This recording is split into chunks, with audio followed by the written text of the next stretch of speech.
আসলে ভিপি নূরকে দেখার এটা আমি ব্যক্তিগতভাবে মনে করি যে এটা একটা দায়িত্ব। কারণ যেই জুলাই আন্দোলনে যে ভিপি নূর অ্যারেস্ট হয়েছিল সেখানে আমিও তার সহযোদ্ধা ছিলাম এবং আমার সাথে সে ডিবি অফিসে ছিল এবং নানানভাবে টর্চারিত হয়েছিল, অত্যাচারিত হয়েছিল।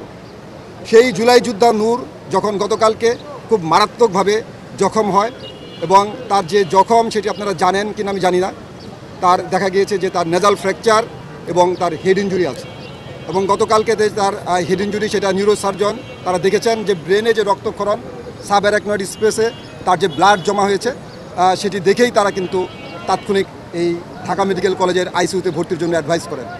এবং সেই স্ক্যাল্পে তার যে ফ্র্যাকচার এবং নেজাল ফ্র্যাকচার তার নাকের যে বোন সেটি ভেঙে গিয়েছে। আইসিইউর যে ডাক্তার তাদের সাথে কথা বলেছি এবং তার ডান চোখে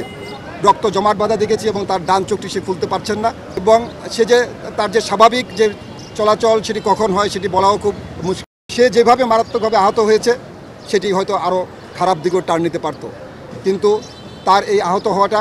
এবং এজ এ জুলাই যোদ্ধা হিসেবে আমি অত্যন্ত দুঃখ ভাগ চাই যে এই ধরনের ঘটনা যে বা যারা ঘটিয়েছেন তাদেরকে অবশ্যই বিচারের আওতাধীন আসা উচিত এবং তারা কেন এই ধরনের একটি ঘটনা ঘটিয়েছেন সেটি কিন্তু আপনারাও জানেন, তদন্ত সাপেক্ষে তাদের কিন্তু বিচারের আওতাধীন আনা উচিত। সেই জুলাই যোদ্ধা নূর এখন বিছনায় আইসিইউতে শয্যাশায়িত এবং তার যে তার ওয়াইফ আপনাদের মাধ্যমে দেশবাসীর কাছে দোয়া চেয়েছেন এবং তিনি আশা করছেন এবং ডাক্তারও আমি বলে এসেছি যে যতটুকু পারেন যে তাকে সর্বোচ্চটুকু তার জন্য চিকিৎসার ব্যবস্থা করা হয় এবং আমার পাশে যে নিউরোসার্জন ডাক্তার জাহিদ তিনিও আছেন, জাহিদ রায়হান, তিনি প্রফেসর জাহিদ রায়হান, তিনিও নিউরোসার্জন, তিনিও আমার সাথে ছিলেন ওইখানে, তিনিও দেখে এসেছেন। দেখেন, আমি এই যে দলের স্বাস্থ্য বিষয়ক সম্পাদক হিসেবে এখানে এসেছি, এটা আমার যে ডাক্তার, এটা আমার একটা দায়িত্ব বোধ থেকে, যেহেতু আমি নিজেও জুলাইতে নুরুর সাথে অ্যারেস্ট হয়েছিলাম এবং আমার মনে হয়েছে যে